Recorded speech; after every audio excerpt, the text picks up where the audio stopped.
खुशामदीद नाज़रीन, आप देख रहे हैं राइट्स वॉच और मैं हूं आपका मेज़बान अहमद सईद। और मैं कलीमुल्लाह। नाज़रीन, ये इस साल 2025 का आखिरी राइट्स वॉच है और जैसा कि आपको मालूम है कि राइट्स वॉच में हम पाकिस्तान में जो इंसानी हकूक़ है उसके हवाले से बात करते हैं। जहाँ इंसानी हकूक़ की पामालियाँ होती हैं हम उनका ज़िक्र करते हैं, उन वाक़यात को हाईलाइट करते हैं जो आपको आम तौर पर मेन स्ट्रीम मीडिया पर नज़र नहीं आते। उन मौज़ूआत पर गुफ्तगू करते हैं जिन पर गुफ्तगू करना समाज के लिए कभी कभार बहुत ही मुश्किल अमल होता है। और 2025 में हमने देखा कि पाकिस्तान में इंसानी हकूक़ की जो पामालियाँ हैं वो हमें तकरीबन तमाम शोबों में नज़र आई। अगर हम अदलिया की बात करें तो वहाँ पर नूर मुकद्दम केस का फ़ैसला आता है जिसमें कातिल को तो सज़ा दे दी जाती है, लेकिन साथ ही साथ एक जज साहब नूर मुकद्दम के किरदार पर उंगली उठा देते हैं। एक गैर ज़रूरी इजाफ़ी नोट लिखा जाता है जिसमें उस पर ये इल्ज़ाम लगाया जाता है कि वो एक लिव इन रिलेशनशिप में रह रही थी। हत्ता कि ये जो सारा केस चला था उसमें ऐसी कोई बात रिकॉर्ड पे कभी भी जो है साबित नहीं की गई थी। इसके अलावा अगर हम देखें तो पाकिस्तान में जो जबरी गुमशुदगियों का मामला था उसमें बेइंतहा तेज़ी आई और उसमें जो सबसे अहम बात ये थी कि इस दफ़ा इस साल जो है वो ख़वातीन जो बलोच ख़वातीन हैं वो भी उसका निशाना बनी और वहाँ पर भी जो है बहुत सारी बलोच ख़वातीन को मावराए अदालत जो है जबरी तौर पर लापता कर दिया गया। और नाज़रीन, जबरी गुमशुदगियों के ख़िलाफ़ तो कानून नहीं आया, लेकिन पाकिस्तान की पार्लियामान ने ऐसी लेजिस्लेशन की जिसमें उन्होंने लोगों को बग़ैर किसी नोटिस के, बग़ैर किसी अदालती समन के, बग़ैर किसी अदालती पेशी के या बग़ैर किसी इल्ज़ाम के उठाने की रियासत को इजाज़त दे दी। और इसके साथ साथ हमने ये भी देखा इस साल के खैबर पख्तूनख्वा और बलूचिस्तान में भी, स्पेसिफ़िकली खैबर पख्तूनख्वा में एक कई मिलिट्री ऑपरेशंस किए गए जहाँ से लोगों को माइग्रेट होना पड़ा, जहाँ पर लोग दोबारा से IDPs बने और वो वापस दोबारा आ गए। लेकिन जब वो वापस आए तो फिर से वहाँ पे मसाइल खड़े थे, वहाँ पे बारूदी सिरंगे, वहाँ पे ये क्वाडकॉप्टर ड्रोन्स और इनसे रोज़ाना की बुनियाद पर जो है ज़ख्मी होते लोग और बच्चे मर रहे होते हैं। जबकि इसके साथ साथ अभी रिसेंटली दोबारा से जैसे ये तीरा में भी लोगों को दोबारा से नकल मकानी करने पर मजबूर किया जा रहा है, वो निकाले जा रहे हैं। तो ये भी एक सिलसिला रहा इस साल में कि हर कुछ अरसे बाद किसी न किसी इलाके में दहशतगर्दी के ख़िलाफ़ इंटेलिजेंस बेस्ड ऑपरेशन होते हैं जिससे आम लोग मुतासर होते हैं। नज़ीर, इस सब में जो सबसे तशवीशनाक बात थी वो ये कि इन तमाम इंसानी हकूक़ की खिलाफ वर्जियों के ख़िलाफ़ लोगों को ना तो बोलने की आज़ादी दी गई, ना उनको एहतजाज करने की आज़ादी दी गई। जो लोग सड़कों पर एहतजाज करने निकले उन पर दफ़ा 144 लगा दी गई, उनको गिरफ़्तार किया गया, उनको डंडे मारे गए। और जो लोग डिजिटल डोमेन में अपने हक़ आज़ादी इज़हार को इस्तेमाल करने के लिए गए तो वहाँ पे उनको पीका जैसे कवानीन का सामना करना पड़ा। एक एक ट्वीट करने पर लोगों के ख़िलाफ़ मुकदमात दर्ज किए गए, लोगों को गिरफ़्तार किया गया और उनके ख़िलाफ़ जो है मुकदमात को अदालतों में चलाया गया। नाज़रीन, ये जो सारी सूरत हाल थी ये सब मिलकर हमें एक पाकिस्तान की कहानी बता रही है और वो कहानी ये है कि ये जो 2025 गुज़रा इसमें इंसानी हकूक़ के हवाले से बात करने वाले जो लोग थे उन पर कदगने लगाने का सिलसिला शुरू हो गया है कि जो भी इंसानी हकूक़ की पामाली पर बात करेगा उसके अपने हकूक़ पर कदगन लगा दी जाएगी। ये जो सारी सूरत हाल है ये हमें किस तरफ लेके जा रही है, इस पर बात करने के लिए हमने दावत दी है पाकिस्तान के दो बहुत ही सीजन ह्यूमन राइट्स डिफेंडर को, जो कि बहुत अरसे से पाकिस्तान में ह्यूमन राइट्स के कैंपेन चला रहे हैं। हमारे साथ मौजूद हैं अफराज खटक साहब जो कि साबिक सेनेटर हैं, सीनियर पॉलिटिशियन हैं और उस कमेटी का हिस्सा थे जिसने 18वीं तरमीम जो है वो पास की थी 2010 में और उसके हवाले से एक बहुत ही बड़ी जो है मुशावरत हुई थी। इसके अलावा हमें ज्वाइन करी हैं शीमा करमानी साहिबा। आप एक आर्टिस्ट हैं, आप पाकिस्तान में जो इंसानी हकूक़ हैं, ख़वातीन के हकूक़ हैं, उसके हवाले से काम करती हैं और इस साल 2025 में आप ने बहुत ज़्यादा कैंपेन चलाई जो मिसिंग पर्सनस थे, इन्फोर्स्ड डिसअपीयरेंसेस थी और ख़ास तौर पे जो बलोच ख़वातीन के हवाले से जो जद्दोजहद थी उसमें आप ऑन द फ्रंट रही। तो आप दोनों का बहुत शुक्रिया कि आपने राइट्स वॉच में हमें ज्वाइन किया। अफराज साहब खटक साहब, आपकी इजाज़त से मैं शीमा करमानी साहिबा की से बातचीत का आगाज़ करना चाहता हूँ। शीमा साहिबा, ये जो साल गुज़रा है हमने खुद देखा कि आप हमें हर दफ़ा फ्रंट पे नज़र आई कराची में जब भी वहाँ पे मिसिंग पर्सनस के हवाले से, बलोच ख़वातीन के हवाले से मुज़ाहरे होते थे।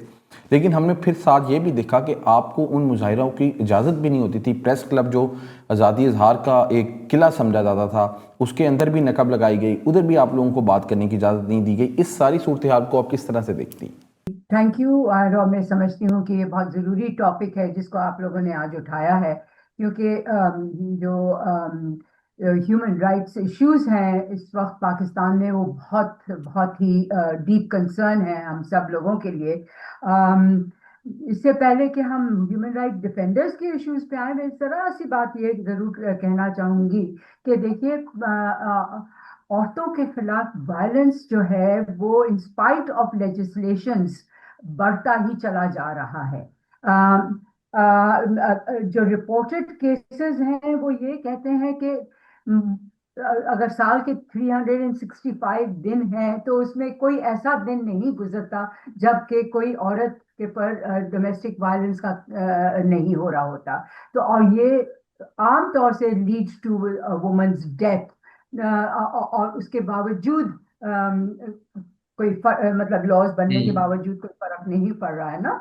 तो सही। ये बात बहुत जरूरी है कि वी मस्ट के 90% of Pakistani women face violence in their lives, 90%। तो ये बहुत बड़ा फिगर है। और कहते हैं, मतलब रिपोर्टेड फिगर्स हैं कि 5,000 औरतें मारी गई हैं, जिसमें ऑनर किलिंग भी आती है, और हॉरिफिक केसेस आए हैं ऑनर किलिंग के इस साल। जैसे आप जानते भी हैं, वो दो कपल्स सिंध में मारे गए। बलूचिस्तान में बहुत अंधोनाक वाकया हुआ। जी जी जी, बलूचिस्तान में, एक सिंध में। बट जो आप बात कर रहे हैं अबाउट ह्यूमन राइट्स डिफेंडर्स, ये भी बहुत ही तशवीशनाक एक इशू है, क्योंकि जब ऐसी चीजें होती हैं, खास तौर से एनफोर्स्ड डिसअपियरेंस के इशू पे, सिंध में भी एनफोर्स्ड डिसअपियरेंसेस हो रहे हैं। बलूचिस्तान के तो खैर क्या, इस पे बात कर करके इंसान परेशान है कि how are we going to stop this issue from happening. तो हमने प्रेस कॉन्फ्रेंस, देखिए इससे पहले पैलेस्टाइन के इशू पे भी जब प्रोटेस्ट हो रहा था, आपको याद होगा, आपके ही शहर इस्लामाबाद में दो सीनियर खवातीन citizens were picked up just for standing to protest on the issue of Palestine. तो वेयर आर वी गोइंग? अब ये लेते हैं एनफोर्स्ड डिसअपियरेंसेस वाला इशू। सिंध में भी जब औरतें हम लोग कर रहे थे एनफोर्स्ड डिसअपियरेंस का इशू, उस पे भी स्टेट की तरफ से तशद्दुद हुआ था। और अभी इस हद तक कि प्रेस कॉन्फ्रेंस के लिए हम जा रहे थे इस इशू पे, कराची प्रेस क्लब, और वो रोका जा रहा था। कुछ लड़कियों को तो अरेस्ट कर लिया गया रास्ते में ही।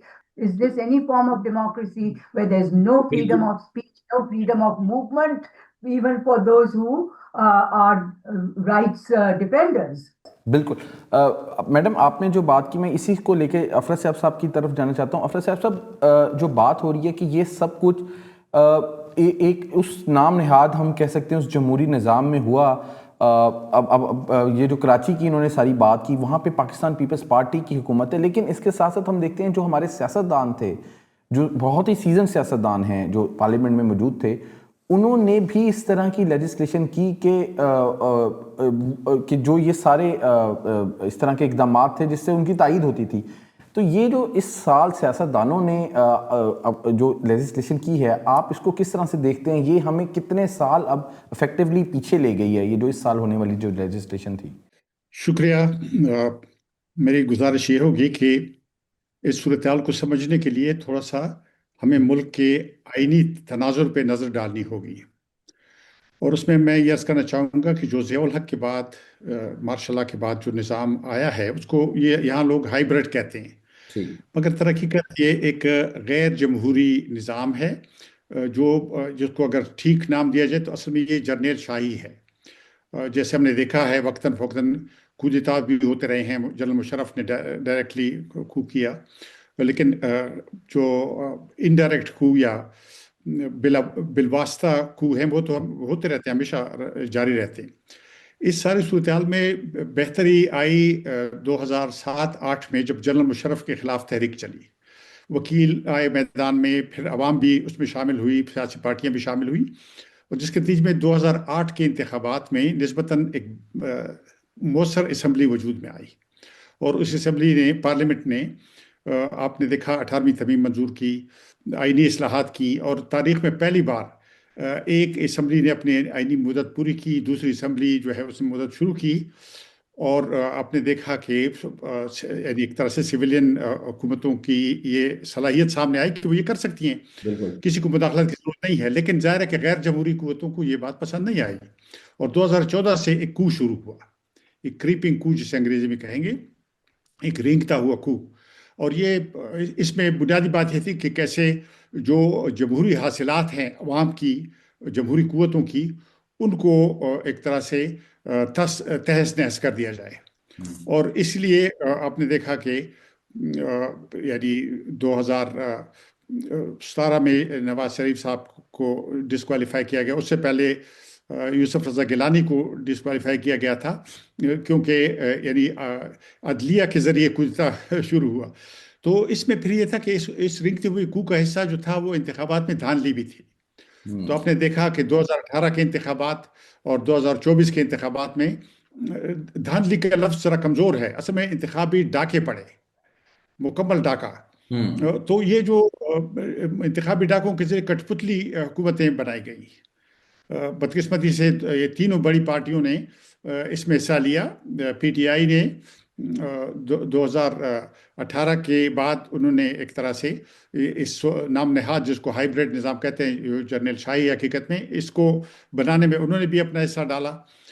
پھر ان کے ساتھ انبن ہو گئی، عمران خان کے ساتھ انبن ہو گئی، اس کو وہ ہٹ گیا، تو اس کے بعد پھر یہ جو دوسری دو پارٹیاں تھیں ان کو بھرتی کیا گیا، اور بدقسمتی سے یہ بڑی یعنی آسانی سے بھرتی ہو گئی۔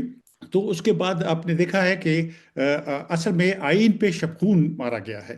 یہ جو ابھی 2025 کی تاریخ جو ہے وہ پاکستان کی آئینی اور جمہوری تاریخ میں ایک اچھا سال نہیں سمجھا جائے گا، ایسا سال جس میں جمہوریت کو ہزیمت اٹھانی پڑی، آئینی نظام کو دھچکا لگا، اور دھچکے جو ہیں وہ یہ جو ترمیمیں ہوئی ہیں، آئینی ترمیمیں، 26ویں ترمیم اور 27ویں ترمیم، اس نے اصل میں ہمیں مابعد آئینی نظام کے عہد میں داخل کیا ہے۔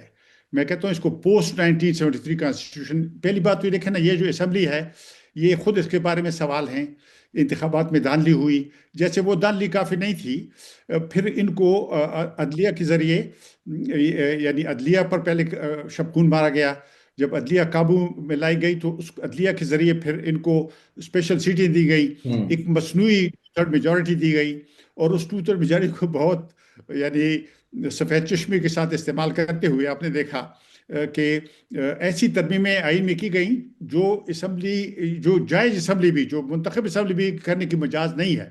ہم جب 18ویں ترمیم کر رہے تھے تو ہم اس بات پر یعنی متفق تھے، ساری کمیٹی، آئینی کمیٹی، کہ ہم یعنی ترمیم کر سکتے ہیں لیکن آئین کی بنیادی خصوصیات کو نہیں بدل سکتے۔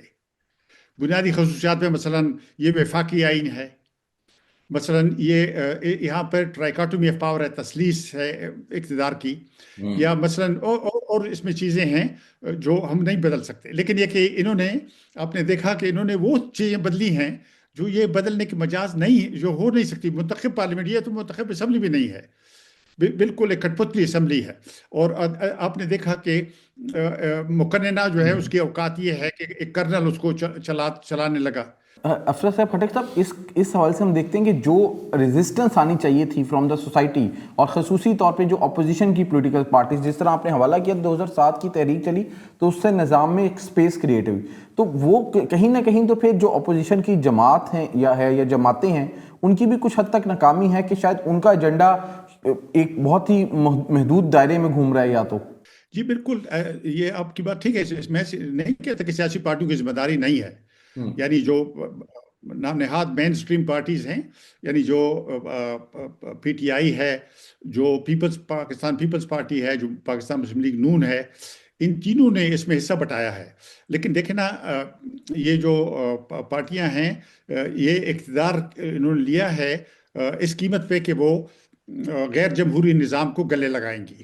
انہوں نے سودے بازی کی ہے اپنے مفادات کے لیے، اقتدار کے لیے، بدقسمتی تینوں پارٹیوں نے کی ہیں، اور میں سمجھتا ہوں کہ عوام میں اس سے ظاہر بددلی پھیلی ہے، یہ پارٹیاں ان پاپولر ہوئی ہیں، جس کی وجہ سے آپ نے دیکھا ہے کہ یہ جو برسردار پارٹیاں ہیں انہوں نے ابھی جو پی ٹی آئی والوں کو یعنی ان کی سیٹیں چھینی ہیں अभी भी यानी असम्बलियों के जरिए उनको डिस्क्वालीफाई किया गया, स्पीकरों के जरिए, फिर वो सीटें नाम नहाद इंतखाबात के जरिए इनको मिल गई हैं दोबारा।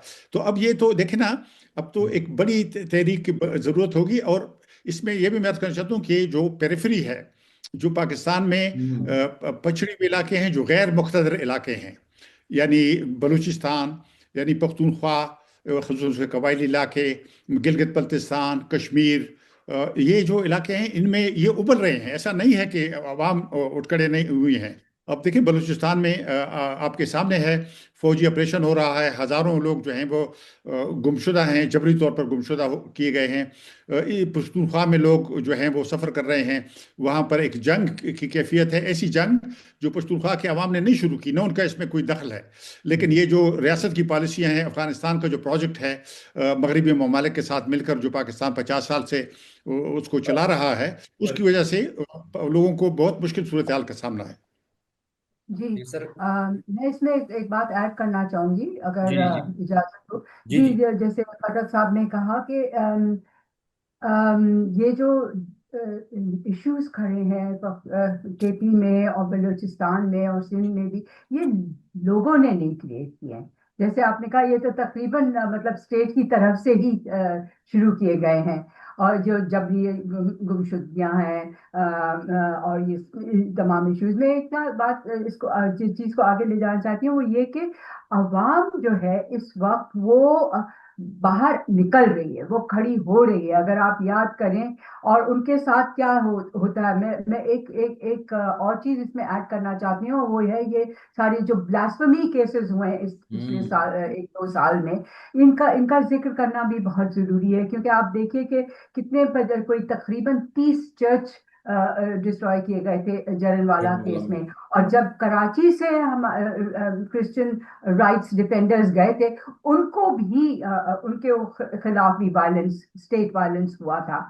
तो और तकरीबन उनको थानों में ले जाया गया था और बहुत हैरेस किया गया था। हमारे पास्टर्स यहाँ से गए थे, कराची से गए थे, जो कि क्रिश्चियन राइट्स के डिफेंडर्स हैं। तो इस तरीके से और फिर सिंध में जो हुआ था ब्लास्फेमी केस, अगर आपको याद हो, डॉक्टर शाहनवाज कंबर का अमरकोट में, तो उस पे कितना बड़ा रेजिस्टेंस हुआ है। सो मैं ये समझती हूँ कि लोग रेजिस्ट कर रहे हैं जितना कर सकते हैं। इतना बड़ा रेजिस्टेंस सिंध में हुआ था इस केस के ऊपर कि स्टेट कुछ कर नहीं दिया और मजबूर किया गया था। मगर उसके बावजूद लोग जब पकड़े जाते हैं कुछ दिन के, हम देखते हैं कि चाहे वो इवन इस हद तक के रेप केस है, उसमें भी ये मर्द छूट जाते हैं। अच्छा शीमा के मवानी साहब, एक ये भी हमने देखा है इस साल जो ख़वातीन पे स्पेसिफिकली एक चैलेंजिंग रहा। हमने देखा कि नूर मुकद्दम केस में जस्टिस अली बाकर नजफी के इजाफी नोट पर शदीद रद्द-ए-अमल आया, मगर अदलिया के अंदर से कोई वाज़े एहतसाब का नज़र नहीं आया। तो इसके बाद इस साल हमने सुप्रीम कोर्ट में भी जो वो केस भी देखा जिसमें वो रेप के केस को ज़िना बिल-रज़ा में तब्दील कर दिया गया। तो क्या औरत के खिलाफ तअस्सुब अब अदालती निज़ाम के अंदर एक न्यू नॉर्मल बन चुका है, या क्या क्या ऐसे ही लगता है? आपकी बात I totally agree with you कि ये तो ऐसे ही बन गया कि जो जजेस और पूरा जुडिशरी सिस्टम जो है ना, उन्होंने नॉर्म बना लिया है कि औरत के खिलाफ कोई भी चीज हो, उस पे वो कोई जो जजमेंट्स दे रहे हैं, जो जिस किस्म के कमेंट्स भी आ रहे हैं जजेस के, सच हॉरिफिक कमेंट्स, तो वो तो औरतों के खिलाफ जा रहे हैं। तो ये बहुत ही डिसअपॉइंटिंग ईयर रहा है जुडिशरी की तरफ से हम औरतों के लिए खास तौर से। और हम बहुत कंसर्न है इस मामले पे, क्योंकि फिर ये जैसे आपने कहा, ये पूरी चीज को नॉर्मलाइज करने लगता है कि रेप तो कोई इशू ही नहीं है, फिजिकल वायलेंस तो कोई इशू ही नहीं है। आप देखें यहाँ पे कराची में एक हिंदू लड़की मर गई थी from physical violence from her husband. Shanti का केस आपको याद होगा, महीने पहले ही की बात है, एंड शी डाइड। मगर वो जो लोग उसमें इन्वॉल्व थे, they will go free, and जैसे आपने कहा कि रेप केस में भी वो यही कह देते। तो इट इज क्वाइट हॉरिफिक जो एटीट्यूड्स सामने आ रहे हैं خاص طور سے جوڈیشری کے اور نور مقدم کیس کے بارے میں بھی. خٹک صاحب، یہ آج کل ہم نے ایک چیز نوٹ کی ہے عام طور پر، جیسے آپ نے بات کی خیبر پختونخوا کی اور بلوچستان کی، اور اس طرح جو قبائلی اضلاع ہے خیبر پختونخوا کے جو سابقہ قبائلی اضلاع تھے وہ، تو یہاں پہ ایک مسلسل آپریشنز یہاں پہ ہوتے آ رہے ہیں. ابھی بھی آج کل بھی تیرا میں آج کل بات چل رہی ہے کہ وہاں سے ایویکویشن کا وہ کر رہے ہیں کہ جنوری تک ان کو ڈیڈ لائن دیے کہ آپ لوگ یہاں سے مطلب وہ نکل جائیں گے وہاں سے. تو سر کیا وجہ ہے کہ مطلب ایک طرف دہشت گردی ہے اور حملے ہے، دوسری طرف عوامی احتجاج بھی، ہم نے اولسیپا سن بھی دے کے کسی زمانے میں کسی ٹائم پہ، تو وہ جو سیکیورٹی کے جو ایک ریاستی سیکیورٹی کا جو ماڈل استعمال کر رہی ہے، وہ وہاں کے لوگوں کو محفوظ کیوں محسوس نہیں کروا پا رہی ہے؟ مطلب وہ ابھی تک اس میں کیوں ناکام ہے کہ جو لوگ ہیں وہاں پہ وہ ٹرسٹ کر سکیں ان پہ، وہ ان کے جو ریاست کی جو پالیسی ہے ان کے ساتھ وہ جڑ جائے. حالانکہ وہاں پہ تو مخالفت آ رہی ہے. ابھی بھی تیرا میں لوگ یہی کہتے ہیں، کچھ جو 24 رکنی کمیٹی ہے وہ تو کہتی ہے کہ ہم اس پہ راضی ہیں، لیکن جو دوسرے لوگ ہیں وہ کہتے ہیں انہوں نے ہم سے اجازت نہیں وہ کی، انہوں نے وہاں پہ الگ سے ان کے ساتھ فیصلہ کیا. تو کیا ہے سر یہ مطلب؟ جی، آپ کے سوال کا جواب میں ضرور دوں گا، لیکن تھوڑا سا عدلیہ کے بارے میں ایک دو جملے کہنا چاہتا ہوں. دیکھیں نا، جو 26ویں ترمیم ہے، یہ تو اصل میں عدلیہ کے خلاف ایک آپریشن کیا گیا، یعنی عدلیہ کی صفائی کا آپریشن. یعنی اس میں جو آزاد جج تھے ان کو نکالا گیا، ان کو ابھی تک جو ایک آدھ باقی ہے ان کو ہاؤنڈ کیا جا رہا ہے، ان کے خلاف مہم چلائی جا رہی ہے اور پیک کیا گیا، اور نام نہاد آئینی بینچ، یا پہلے بینچ بنایا گیا پھر اس کو عدالت بنایا گیا. یہ حکومت کے جو یعنی ایسے مخصوص جج جو سرکاری ہدایات پر عمل کرتے ہیں ان کو بٹھایا گیا ہے. تو عدلیہ کو تو ایک تہس نہس کر دیا گیا ہے. تو یہ بھی بات نظم رکھنے کی ضرورت ہے. ظاہر ہے کہ یہ جج جو لائے گئے ہیں یہ تو آزاد فیصلے کرنے کے لیے تو نہیں لائے گئے ہیں، یہ تو ریاستی جبر کو جائز قرار دینے کے لیے بٹھائے گئے ہیں. یہ بات میں کہنا چاہتا ہوں. دوسری، یہ جو آپ نے کہا ہے، آپ کی بات درست ہے. وہ جو مقامی لوگ ہیں، دیکھیں نا، آپ نے دیکھا کہ 2022، 23، 24 میں لاکھوں لوگ پختونخوا کے تمام اضلاع سے نکلتے رہے ہیں. انہوں نے دہشت گردی کی مذمت کی، دہشت گردوں کی مخالفت کی، اور انہوں نے ساتھ میں یہ جو دہشت گردوں کو لانے کی پالیسی ہے اس کی بھی مخالفت کی. لوگوں کو یہ پتہ ہے کہ دہشت گرد کیسے آئے ہیں، دہشت گردوں کو لایا گیا ہے یہاں. دیکھیں نا، یہ گریٹ گیم ہے، بڑی طاقتوں کا کھیل ہے. مثلا یہاں پہ چین کے ساتھ جو پاکستان کا تعاون ہے اس کو روکنے کے لیے، یعنی سی پیک کو روکنے کے لیے یہاں پہ TTP لائی گئی ہے، اور یہاں پہ داعش آئی ہے. تو عام لوگوں کو تو پتہ ہے کہ کیسے ان کو لایا گیا ہے. دیکھیں نا، آپ کہتے ہیں کہ افغانستان سے ہو رہا ہے، ٹھیک ہے افغانستان سے ہو رہا ہوگا، لیکن یہ جو یہاں پہ انہوں نے علاقوں پہ قبضہ کیا ہے یہ تو آپ کے قبضے میں تھی نا. یہ کیسے ان کے ساتھ ہاتھ میں چلی گئی ہیں؟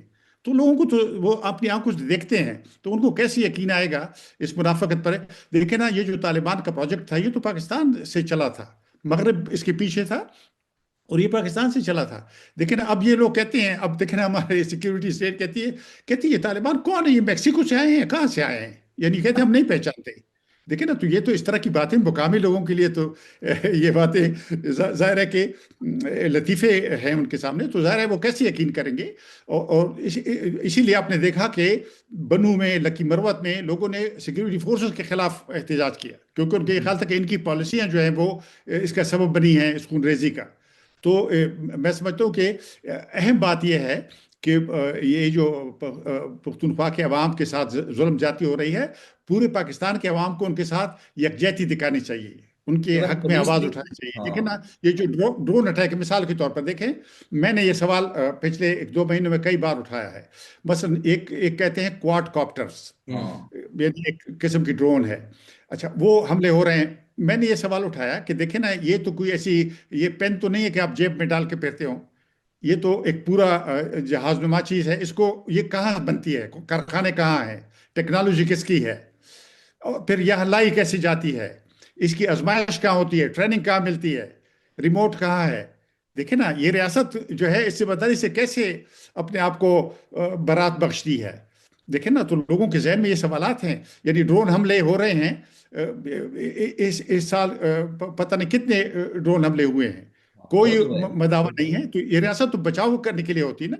اگر وہ لوگوں کو سیکیورٹی نہیں دے سکتی تو لوگوں کو کیسے اعتماد ان پر رہے گا؟ آپ ٹیکس لے رہے ہیں اور آپ لوگوں کو سیکیورٹی نہیں دے سکتے، اور آپ لوگوں کو لیکچر دیتے ہیں کہ آپ ایسا کریں ویسا کریں. تو میں سمجھتا ہوں کہ لوگوں میں بہت ایک طرح سے بیگانگی پیدا ہو رہی ہے, لوگوں میں بے اعتمادی پیدا ہو رہی ہے. تو یہ صورتحال جو ہے یہ لانگ ٹرم میں بہت خطرناک نتائج کی حامل ہو سکتی ہے. اچھا لیکن افروز صاحب اس دفعہ اس سال ہم نے یہ بھی دیکھا کہ جو پاکستان کی حکومت تھی یا ریاست تھی وہ افغانستان سے وہ مطالبات کر رہی تھی جو ہر پاکستانی کو بڑے جنمن لگتے تھے کہ آپ سرحد پار سے آپ کے ہاں دہشت گردی نہیں ہونی چاہیے, جو تحریک طالبان کے ٹھکانے ہیں ان کو ختم کیا جانا چاہیے. تو افغانستان پالیسی جو رہی اس سال اس کو آپ کس طرح سے دیکھتے ہیں, کیا وہ ہم درست سمت میں کہیں آگے بڑھے؟ نہیں, یہ ٹرمپ کے ساتھ جو معاہدے ہوئے ہیں یا ملاقاتیں ہوئی ہیں اس کے نتیجے میں جو کھیل کا ایک نیا مرحلہ شروع ہو گیا ہے. مثلا میرے خیال میں یعنی میری رائے ہے, میری ناقص رائے ہے, مختلف رائے ہو سکتی ہیں اور میں ہر رائے سننے کو تیار ہوں اور اپنے آپ کو کریکٹ کرنے کو تیار ہوں اگر فیکٹ کے ساتھ مجھے کوئی دلیل ملے. گزارش یہ ہے کہ میرے خیال میں, میری ناقص رائے میں, یہ جو جنگ ہوئی پاکستان اور افغانستان کے درمیان, جو پاکستانی جہازوں نے یا ڈرونز نے وہاں بمباری کی کندہار اور کابل پر, اور طالبان نے پھر پاکستان کی سرحدوں پہ پاکستان کے اندر انہوں نے گولے پھینکے یا توپیں چلائیں. تو اس میں یہ تھا کہ اس کا بنیادی ہدف میرے خیال میں یہ تھا کہ جو پچھلے چند سالوں میں چین نے ایک انیشیٹو لیا ہے جس میں چین, پاکستان, افغانستان کا ایک سہ فریقی پروسیس شروع ہوا تاکہ افغانستان کو بھی سی پیک میں شامل کیا جائے یا ایک اور کوریڈور شروع کیا جائے. اس کی 6 میٹنگیں ہوئی ہیں. اس سال میں 2 میٹنگ ہوئی تھی, ایک بیجنگ میں ہوئی تھی اور ایک کابل میں ہوئی تھی. یہ تینوں فریق شامل ہوئے اور پاکستان نے اپنا سفیر بھیجا, چین نے بہت اصرار کیا کہ پاکستان میں اپنا سفیر بھیجے وغیرہ. تو اس جنگ سے اس پروسیس کو تخریب کیا گیا ہے, اس کو سبوتاژ کیا گیا ہے. ایک اس کا یہ حاصل ہے. میرا خیال یہ ہے کہ دوسرا جو ایجنڈا ہے یہ بھی ہے بیسیکلی باہر کا, دور کے لوگوں کا ہے, لیکن یہاں پر ظاہر ہے کہ جیسے 50 سال سے افغانستان میں مغرب کی پالیسی پر عمل درآمد کرنے کے لیے اس ملک نے ساری کوششیں لگائی ہیں, تو اب بھی ایسے لگ رہا ہے کہ افغانستان میں ایک رجیم چینج کا ایجنڈا ہے. کیونکہ دیکھیں نا, ٹی ٹی پی تو یہاں پہ تھی, یہیں بنی, پاکستان میں بنی, افغانستان میں تو نہیں بنی تھی. 2007 میں جب بنی پاکستان میں تھی, 2014 تک تو ساری ٹی ٹی پی پاکستان میں تھی, یعنی باجوڑ, موماند, خیبر, اورکزائی, شمالی وزیرستان, جنوبی وزیرستان یہاں پہ تھی, ان کے سارے لیڈر یہاں پہ تھے. تو اگر پاکستان کی اسٹیٹ نے ان کو کچلنا تھا تو وہ بہت مناسب وقت تھا. پھر یہی ٹی ٹی پی ہزاروں لوگ یہاں پاکستان سے جا کے افغانستان میں لڑ رہے تھے. ایک دن بھی ہمارے اداروں کو اعتراض نہیں ہوا, ایک دن بھی انہوں نے نہیں کہا کہ یہ غلط ہے, ایسا نہیں ہونا چاہیے. یہ ہزاروں لوگ, یہ جو ٹی ٹی پی ہے یہ وہی لوگ ہیں جو طالبان کی صفوں میں افغانستان میں یعنی 20-30 سال سے لڑتے آ رہے ہیں. تو یہ لوگ, اب آپ کو پتہ چلا کہ ٹی ٹی پی وہ ہے اور وہ یعنی دہشت گردی کر رہی, وہ دہشت گردی کر رہی تھی 2007 میں, 2008 میں, 2009 میں. میں اے این پی کا صوبائی صدر تھا. میں جب صدر تھا, میری صدارت کے دوران میں 1000 سے زیادہ ہمارے کارکن مارے گئے ٹی ٹی پی کے ہاتھوں, لیکن آپ نے ایک آدمی پہ بھی مقدمہ نہیں چلایا. میں شیما صاحب آپ کی طرف, اب ہم ٹورڈز لاسٹ ہیں ہم بالکل, میں آپ سے, ہم نے جو جتنی ڈسکشن کی وہ بہت ایک پاکستان کی ایک گلومی پکچر پینٹ کر رہی ہے, لیکن آپ کا تعلق آرٹ سے ہے. آپ کو کہیں ہوپ نظر آ رہی ہے, اور اگر وہ ہوپ ہے تو اس کو اچیو کس طرح کیا جا سکتا ہے؟ اچھا, تھینک یو. بہت مختصر, میں افروز صاحب آپ کے پاس دوبارہ آتا ہوں. جی شیما صاحبہ. جی, آپ نے بہت انٹرسٹنگ بات کی کہ ہوپ ہے یا نہیں ہے اور ہوپ کس طرح سے نظر آتا ہے. تو میں 2 چیزیں پہلے کہنا چاہتی ہوں. ایک تو یہ کہ دیکھیے آپ, ایون دوز لائرز جو کہ کیسز کر رہے ہیں, میں ذکر کرنا چاہوں گی ایمان مزاری کا اور ان کے ہسبینڈ ہادی کا, کہ ان لوگوں کو کس طرح سے ہیرس کیا گیا ہے. اور میں یہ بھی کہنا چاہوں گی کہ اس وقت جو اسٹیٹ کر رہا ہے, چھوٹی چھوٹی بچیوں کو, جو ایسی لڑکیاں اور عورتیں, ایک پریگننٹ عورت کو اٹھا لیا, بلوچ لڑکیوں کا ذکر کر رہی ہوں, تو یہ اپنی طرف ہیٹریڈ کریٹ کر رہے ہیں rather than any sense of goodwill towards the state or towards the so-called establishment. تو اس سے ہوتا کیا ہے کہ عام لوگوں میں ہیٹریڈ بڑھتا چلا جاتا ہے اتھارٹیز اور اسٹیبلشمنٹ کی طرف, اینڈ یہ بہت ہی خوفناک صورتحال ہے. देखने में ये आ रहा है कि लोगों में रेजिस्टेंस जरूर पैदा हो गया है और बढ़ रहा है। और रेजिस्टेंस में हम जितना देखते हैं कि आप खास तौर से सिंध में जो हमारा कल्चर है सिंध का ना, वो उसका एक हिस्सा बनता जा रहा है रेजिस्टेंस का, whether it is through dance या whether it is through Sufi poetry, music. और ये सारी चीजें हमने देखी डॉक्टर शाहनवाज कंबर के केस में, कि जहां उनका जनाजा गया उस वक्त भी लोग सिंधी सूफी पोएट्री गा रहे थे। तो ये रेजिस्टेंस मेरा ख्याल में हो रहा है, और जितना जितना आप सप्रेस करेंगे उतना रेजिस्टेंस तो बढ़ेगा। और खास तौर से बलोच औरतों के लिए तो बहुत बड़ा रेजिस्टेंस हो गया है इस वक्त। पूरा बलूचिस्तान उठा हुआ है और सिंध में भी बहुत उनकी सपोर्ट में है। बिल्कुल। अफसर साहब, आपके लास्ट वर्ड्स, और आपको कोई सिल्वर लाइनिंग नज़र आ रही है सारी सूरत हाल में? जी, मुझे तो लाइट ये नज़र आ रही है कि अवाम में शऊर बड़ा है। मसलन पुरतूफा के अवाम, मुझे याद है 30-35 साल पहले ये सारी बातें नहीं समझते थे। बस ये टेररिस्ट उनको कहते थे कि हम तो शरई निज़ाम ला रहे हैं, मज़हब के लिए काम कर रहे हैं। लेकिन लोगों को समझ आ गई है कि ये असल में एक ग्रेट गेम है बड़ी ताकतों का, और हमारी सरजमीन को इस्तेमाल किया जा रहा है। इसी तरह से रियासत की पॉलिसियों की, दोगली पॉलिसियों को भी समझ गए हैं। ये मुजाहरे जो हुए हैं पख्तूनख्वा में, तो मुझे तो बहुत इनकरेजमेंट उससे मिली है। तो ये बात है। फिर मुझे थोड़ा सा आखिर में एक बात करना चाहूँगा। मैं अयूब खान के खिलाफ तहरीक में मैं सियासत में आया था जी, नवंबर 1968 में। तो उससे 2 महीने पहले मुझे याद है एक जश्न खैबर का मुशायरा था, उस तहरीक शुरू नहीं हुई थी। तो अहमद फराज साहब की गज़ल मैंने सुनी थी पेशावर में। उन दिनों बीडी निज़ाम था, बेसिक डेमोक्रेसी नाम नहाद, एक जिस तरह आज ये बनाए जा रहे हैं सिलसिले। तो अहमद फराज ने कहा था, वो मैं शेर दोहराना चाहता हूँ कि किस तरह से वो बना। यानी पहला शेर था जिसमें उन्होंने उस वक्त की सूरत हाल पर रोशनी डाली थी। उसने कहा था कि गर रोशनी यही है, गर रोशनी यही है तो ऐ बदनसीब शहर, ये तेरगी ही तेरा मुकद्दर लगे मुझे। लेकिन फिर दूसरा शेर ये था कि वो मुतमईन के सब की ज़बां काट दी गई, वो मुतमईन के सब की ज़बां काट दी गई, ऐसी खामोशियों से मगर डर लगे मुझे। और चंद महीने के बाद फिर लोग उठ खड़े हुए। मुझे यकीन है कि पाकिस्तान में लोग उठ खड़े होंगे इंशाअल्लाह। ठीक है, बहुत शुक्रिया अफसर साहब खटक साहब, आपने हमें ज्वाइन किया। शीमा गरमानी साहब, आपने भी हमें ज्वाइन किया, और बहुत तफसील से जो ये साल गुजरा, इसमें जो भी राइट्स वायलेशंस हुई उस पर बात की, और उसके साथ साथ जो अवामी रद्द अमल आया उसको भी आपने बात की। और ख़ास तौर पे जो एंड में जिस तरह से अफसर साहब ने उस सारी बात को समअप किया, आप दोनों का बहुत शुक्रिया। Thank you so much for joining rights watch. ये था इस हफ्ते का राइट्स वॉच। आप हमें फॉलो कर सकते हैं हमारे सोशल मीडिया साइट्स पर। देखते रहिए voicepk.net।